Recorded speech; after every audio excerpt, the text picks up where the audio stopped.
ஹalleluya, good morning. பொழுது விடிஞ்சிருச்சு. இன்னொரு விசேஷமான நாளை ஆண்டவர் நமக்கு கொடுத்திருக்கிறாரு. ஒவ்வொரு நாளும் தினமும் தேவனுடைய வார்த்தை உங்களிடத்துல கொண்டு வருகிறேன். நீங்களும் எவ்வளவோ ஆர்வத்தோடு கேட்கிறீர்கள் என்று, ஒவ்வொரு நாளும் உங்களுடைய தேவன் பேசுகிறார் என்று சொல்லும்படியாக உங்களில் அநேகர் சாட்சி கொடுக்கிறீங்க. தேவனுடைய ஆவியின் காரியங்கள் அவருடைய வார்த்தையின் மூலம் அநேகர் இருதயங்களை நடப்பதை பார்க்கும்போது, கேள்விப்படும் போது எவ்வளவாகவோ தேவனை துதிக்கிறேன். என்னுடைய வார்த்தை வெறுமையாய் திரும்பாது என்று தேவனுடைய வார்த்தை நம்முடைய இருதயத்தில் விழும்போது கிரியை செய்யும். ஆகவே இன்றைக்கு வாங்க அவருடைய வார்த்தையை கேட்போம், ஜெபிப்போம். பரிசுத்தரே, எமக்கு நன்றி ஆண்டவரே. இன்னொரு முறை எங்கள் வாழ்க்கைகளில் நாங்கள் விசுவாச பெருக்கம் அடையும்படிக்கு, உம்மீது நம்பிக்கை வைப்பதற்கு, உம்முடைய அற்புதங்களை பார்க்கும்படிக்கு, உம்முடைய வார்த்தை கேட்கவும் உம்மை நம்புவதற்கும் உதவி செய்யுங்க. இயேசுவின் நாமத்தில் ஜெபிக்கிறோம் பிதாவே, ஆமென்.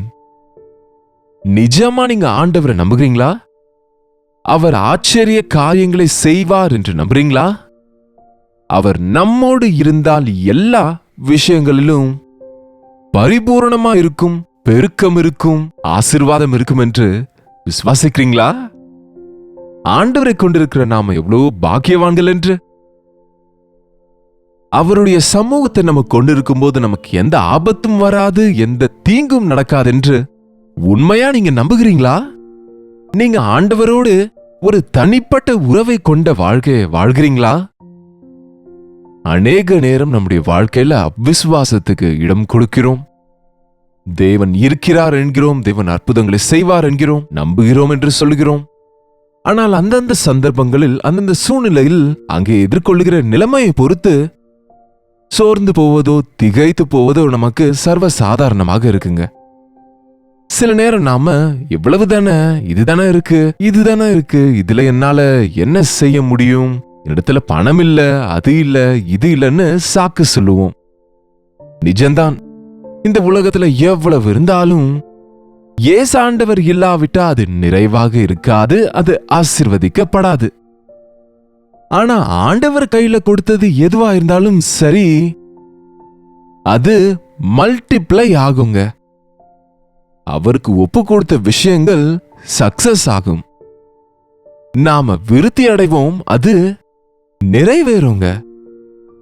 ஒரு முறை இயேசாண்டவர் வனாந்திரத்திலே அவர் ஓய்வெடுக்கலாம்னு அங்க உட்கார்ந்து, அங்க கூட்டம் கூட்டமாக வந்து அமர்ந்த அவங்க மேய்ப்பனில்லாத ஆடை போல வந்து உட்காருவதை பார்த்தா, ஆண்டவர் இரக்கப்பட்டு ஓய்வெடுக்க வந்ததையே மறந்து அவங்களுக்கு நீண்ட ஒரு பிரசங்கத்தை, நிறைவாக பரலோகத்தின் விஷயத்தை அவங்களுக்கு போதிச்சார். அதன் பிறகு முடிவில் அவங்க போகிற வழியில ஒருவேளை சோர்ந்து போவாங்களோ என்று சொல்லி அவங்க ஆகாரம் விஷயமும் மறந்து போய் தேவனின் ஆவிக்குரிய வார்த்தைகளால அவர்கள் மனோ தைரியத்தை பெற்றுக்கொண்டு ஆசீர்வதிக்கப்பட்டு இருக்கும்போது அவங்க பசியை குறித்து யோசித்தாரு ஆண்டவர். இவங்க எல்லாருக்கும் நீங்க ஆகாரம் கொடுங்கன்னு சீஷருக்கு சொன்னா, அவங்க ஒருத்தரோடு ஒருவர் பேசிக்கிறாங்க, எங்கிருந்து கொடுப்போம்? கடகடன்னு ஒருவர் கணக்கு போட்டாங்க. 200 பணத்துக்கு அப்பங்களை வாங்கினால் ஒழிய இங்கே போதாது. 200 பணங்கள் என்றால் 200 தீனாரங்கள் என்று இங்கிலீஷ் பைபிள்ல பார்க்கிறோம். வேண்டியது ஒரு வருஷ காலத்தின் சம்பள பணமாங்க. அவ்வளவு பணம் அப்பங்களை வாங்க தேவைப்படும். ஒருவேளை அவ்வளவு பணம் இருந்தாலும் அப்பங்களை வாங்க வனாந்திரத்துல எங்கேயும் எதுவுமே இல்ல, ஷாப்ஸ் இல்ல, கடைங்க இல்ல, கிடைக்காது. என்னங்க, சில நேரம் நமக்கு பணம் இல்லை என்ற கஷ்டம் ஒன்று, சில முறை பணம் இருந்தாலும் வாங்குவதற்கு அது கிடைக்காது என்கிற சூழ்நிலைகளும் நம்ம பார்க்கிறோங்க. அநேக நேரம் நம்முடைய வாழ்க்கையில ஏதோ ஒரு குறைவு, ஏதோ ஒரு தேவை அப்படியே இருந்து கொண்டிருக்கு. இது எப்படி சாத்தியம், இது எப்படி முடியும், முடியாது என்கிற தீர்மானத்துக்கு நம்ம வந்து விடுகிறோம். அந்த நேரத்துல தான் நமக்கு விசுவாசம் வேண்டுங்க. நமக்கு அசாத்தியமானா தேவனுக்கு எல்லாம் சாத்தியம். என்னென்னமோ சீஷர்கள் சொல்லிட்டு இருந்தா ஆண்டவர் சொன்னாரு, உங்களிடத்துல என்ன இருக்கு சொல்லுங்க. அதற்குள்ள அந்திரேயா ஒரு சிறுவனை கொண்டு வருகிறார். ஆண்டவரிடத்தில் வந்து, இந்த பையனிடத்துல இந்த அப்பங்கள் உண்டு என்று 9ஆம் வசனம் வாசிக்கிறேன். யோவானின் சுவிசேஷம் 6ஆம் அதிகாரம் 9ஆம் வசனம். இங்கே ஒரு பையன் இருக்கிறான், அவன் கையில் 5 வார்கோதுமை அப்பங்களும் 2 மீன்களும் உண்டு, ஆனாலும் அவைகள் இத்தனை ஜனங்களுக்கு எம்மாத்திரம் என்று அவரோடு சொல்றாங்க.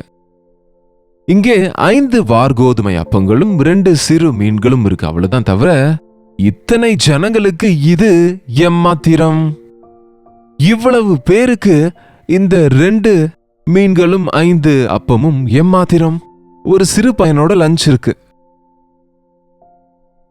இது எப்படி முடியும்? என்னிடத்துல கொண்டு வான்றார் ஆண்டவர். எப்படி நடக்குமோ, எப்படி சாத்தியமோ நான் செய்து காண்பிக்கிறேன். என் கைகள்ல வைங்க, அவைகளை நான் ஆசீர்வதிப்பேன். வரிசை வரிசையாய் 100 100ஆக 50 50ஆக ஜனங்களை உட்காரும்படி சொல்ல சொன்னார். அவர்கள் அந்த அப்பத்தை ஆண்டவருடைய கையில வைத்தபோது அவர் அண்ணாந்து வானத்தை பார்த்து அவர் ஆசீர்வதித்து பகிரும்படி கொடுத்தா வந்து கொண்டே இருக்கு அது பகிர பகிர. எவ்வளவு அற்புதமா தேவன் குறைவிலிருந்து நிறைவுக்குள்ள நடத்தினார் பாருங்க. கொஞ்சத்திலிருந்து அவர் அற்புதங்களை செய்யக்கூடியவர். என் சம்பளம் இவ்வளவுதான், இது எப்படி எனக்கு பத்தும்? என்னுடைய வருமானம் இவ்வளவுதான், இது எப்படி போதும்? என் பிள்ளைகளை படிக்க வைக்க எனக்கு சாத்தியமா இருக்காது. என் குடும்பத்தை இழுப்பதென்பாங்கல, போஷிப்பதற்கு எனக்கு என்னால முடியல என்று அநேகர் வேதனைப்படுறாங்கல்ல. உங்க கையின் பிரயாசத்தை ஆண்டவர் ஆசீர்வதிப்பேன் என்றாரு. உங்க குறைவுகளை அவரிடத்துல சொல்லுங்க.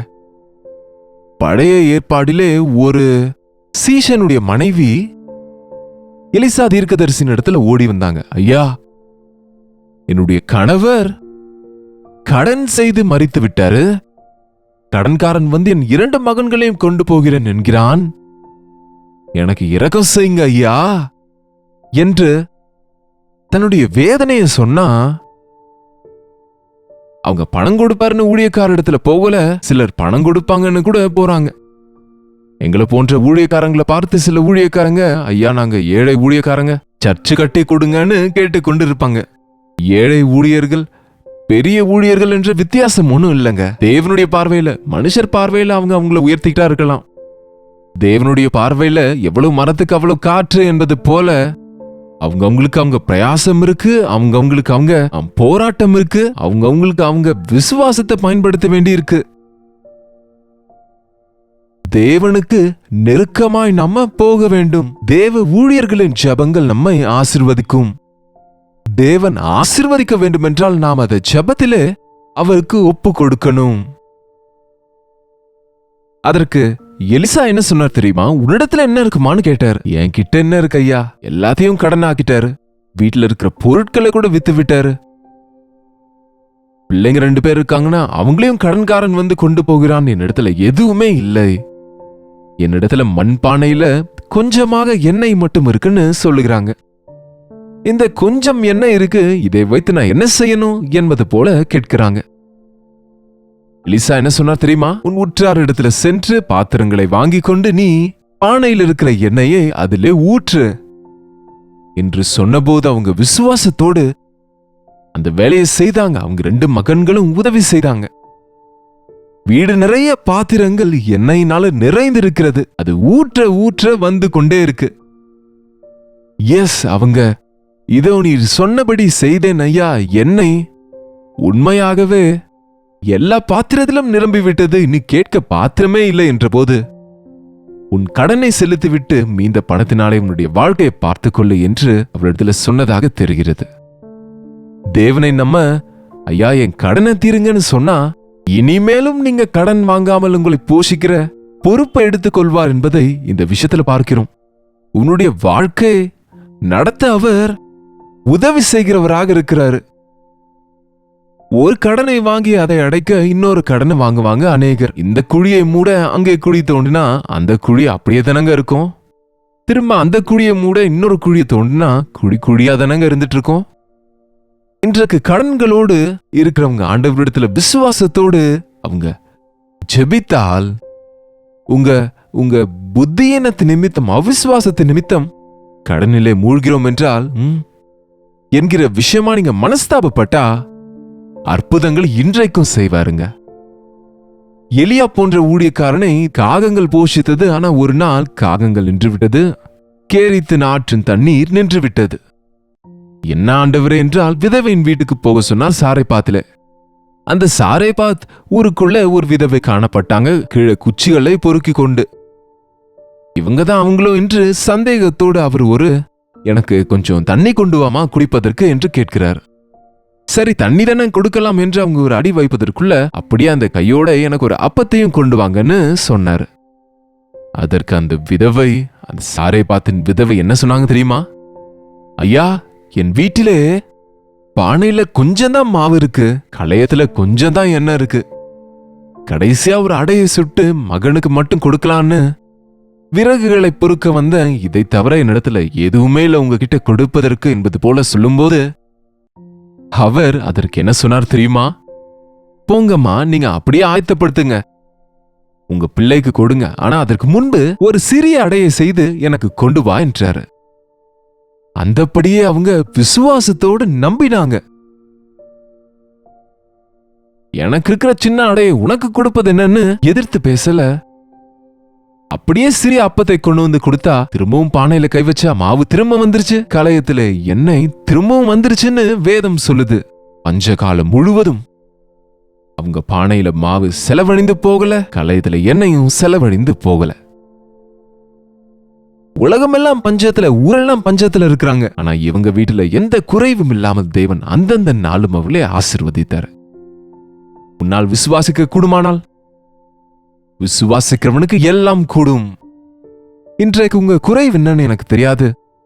பேங்க்ல நில் பேலன்ஸ் ஆக இருக்கலாம், கையில பணம் எல்லாம் செலவழிந்து போயிருக்கலாம், கிரெடிட் கார்ட்ஸ் கூட பிளாக் ஆகி இருக்கலாம்.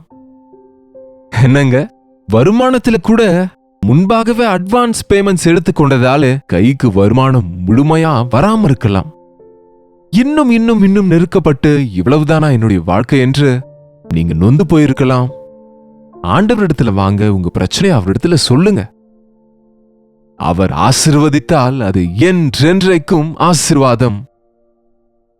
இவ்வளவுதானா, இவ்வளவுதானா, இதுதானா என்கிற வார்த்தைகளை விட்டுவிட்டு என் ஆண்டவரோடு எதுவா இருந்தாலும் நிறைவுதான் என்கிற விசுவாசத்தை கொண்டிருங்க. கொஞ்சம் பிளஸ் ஆண்டவர் நிறைவு. அதிகத்தோட ஆண்டவர் இல்லாம இருந்தா, ஆண்டவர் இல்லாதது எவ்வளவு இருந்தாலும் அது முட்டைதான், அது வீண்தான், அது போதாது. தேவன் போதுமானவரா இருக்கிறாரு நமக்கு, நிறைவை கொடுக்கிற தேவனாக இருக்கிறார் நமக்கு. அந்த 2 மீன்களையும் 5 அப்பத்தையும் ஆண்டவருடைய கைகளில் வைத்தபோது, அவர் அதை ஆசீர்வதித்து பகிரும்படி கொடுத்த போது, அத 12 சீஷரும் கையிலிருந்து எடுக்க எடுக்க அது வந்து கொண்டே இருக்குங்க. கிட்டத்தட்ட 5000 பேர் புருஷர்கள், எண்ண முடியாத அளவுக்கு பெண்களும் இருந்த அந்த கூட்டத்திலே ஒவ்வொருவனும் நிறைவாக சாப்பிட்டார்கள் என்று. எவ்வளவு திருப்தியாக சாப்பிட்டாங்கள் என்றால், அவங்களுக்கு வயிறு நிரம்பி சின்ன சின்ன துணிக்கைகளை வெளியே போட்டுவிடும் அளவுக்கு சாப்பிட்டாங்க. ஆண்டவர் சொன்னார், இந்த துணிக்கையெல்லாம் எடுங்கன்னு 12 சிஷ்யருக்கும் 12 கூடைகளை கொடுத்து எடுக்க சொல்லி தொடங்கினா, 12 கூடைகளும் நிறைய அப்பத்தில் மீந்ததை அவங்களால எடுக்க முடிஞ்சது. 5 அப்பத்திலிருந்து இவ்வளவு பேர் சாப்பிட்ட பிறகு இவ்வளவு மீந்துச்சா? ஆமாங்க. தேவனுடைய ஆசீர்வாதம் எப்பொழுதும் நிறைவென்றால் போதியும் போதாம இல்லங்க, கேட்பதற்கும் நினைப்பதற்கும் அதிகமாக செய்கிற தேவனவர். எப்படி இருக்கு உங்க வாழ்க்கையில? எதுவாக இருந்தாலும் சரி, அது பொருளாதார விஷயமா இருக்கட்டும், ஆரோக்கிய விஷயமா இருக்கட்டும், சந்திக்கிற போராட்டங்களாக இருக்கட்டும், ஆண்டவர் மேல விசுவாசம் வைங்க, அசாத்தியங்கள் சாத்தியங்களா மாறும். உங்க கஷ்டத்தை அவருடைய பாதத்துல வைங்க, உங்ககிட்ட இருக்கிறத அவருடைய கைகள்ல கொடுங்க. அப்பொழுது நீங்க ஆசீர்வதிக்கப்படுவீங்க, விருத்தி அடைவீங்க, அநேகருக்கு ஆசீர்வாதமாக மாறுவீங்க. ஜெபிப்போம். பரிசுத்தரே, அன்புள்ள தகப்பனே, எவ்வளவு சம்பாதித்தாலும் நாங்கள் சம்பாதித்தது கிழிந்த பையில போட்டது போல் இருக்கிறதென்று, எவ்வளவு உழைத்தாலும் கையில பலன் கிடைப்பதில்லை என்று, எத்தனை விதங்களில் முயற்சித்தாலும் குறைவுதான் மீதியாக இருக்கிறது என்று யார் யார் நினைக்கிறார்களோ அப்படிப்பட்டவங்களை இந்த காலை நேரத்தில் சந்திங்க ஆண்டவரே. உம்மோடு நாங்க இருந்தால் கர்த்தரின் மேய்ப்பராயிருக்கிறார், எனக்கு குறைவு இல்லை, எனக்கு எந்த குறைச்சலும் இல்லை, எந்த தேவையும் இல்லை என்று விசுவாச வாழ்க்கையை கொண்டு வாழ எங்கள் கஷ்டங்களை உம்முடைய பாதத்தண்டையிலே சொல்லிக் கொள்வதற்கு எங்களுக்கு இருக்கிற கொஞ்சத்தை உம்முடைய கையிலே ஒப்பு கொடுத்து அதை ஆசீர்வதிக்கப்பட்டதாக ஜெபத்திலே நாங்கள் விருத்தி அடையும்படியாக உம்மீது விசுவாசம் வைக்க எங்களுக்கு உதவி செய்யுங்க. இன்றைக்கு கடன் பிரச்சனையில் இருக்கிற ஒவ்வொருவரையும் அற்புதம் செய்து விடுதலை செய்யுங்க ஆண்டவரே. வருமானம் போதாமல், சம்பளம் போதாமல், பல விதங்களில் வேதனைகளில், நெருக்கங்களில் இருக்கிறவங்களுக்கு இரக்கம் செய்யுங்க. அற்புதங்களை செய்கிற தேவனே, ஒவ்வொரு உள்ளத்திலும் ஒரு காரியத்தை செய்து இதோ என் தேவன் அற்புதத்தை செய்தார் என்று சாட்சி கொடுக்கும்படி உதவி செய்யும்படியாக இயேசுவின் நாமத்தில் ஜெபிக்கிறோம் நல்ல பிதாவே, ஆமென். நம்முடைய பிதாவாகிய தேவனுடைய அன்பும் குமாரனாகிய இயேசு கிறிஸ்துவின் கிருபையும் பரிசுத்த ஆவியானவருடைய அந்யோன்யமும் ஐக்கியமும் கூடி வந்திருக்கிற நம் அனைவருக்கும் இப்பொழுதும் சதா காலமும் துணையாக இருப்பதாக. ஆமென். தேவனுக்கு ஸ்தோத்திரம். உங்களுடைய ஜெப விண்ணப்பங்களையும் பாரங்களையும் எங்களுக்கு நீங்க ஸ்கிரீன்ல கீழே இருக்கிற 8939801234 நம்பருக்கு ஒரு டெக்ஸ்ட் அல்லது வாய்ஸ் மெசேஜ் மூலமா நீங்க வாட்ஸ்அப் அனுப்புங்க. உங்களுக்காக நாங்க ஜெபிக்கிறோம். தேவன் அற்புதங்களை செய்வாரு. நீங்களும் ஜெபிக்கணுங்க. டாக்டர் ஜெயபால் யூடியூப் சேனலை லைக் பண்ண, ஷேர் பண்ண மறக்காதீங்க. கர்த்தருக்கு சித்தமான நாளைக்கு இதே அனுதின தியானத்துல கர்த்தருடைய வார்த்தையோடு உங்களை மீண்டும் சந்திக்கிறேன். அதுவரை கர்த்தருடைய கிருபை உங்கள் ஒவ்வொருவருக்கும் துணையாக இருப்பதாக.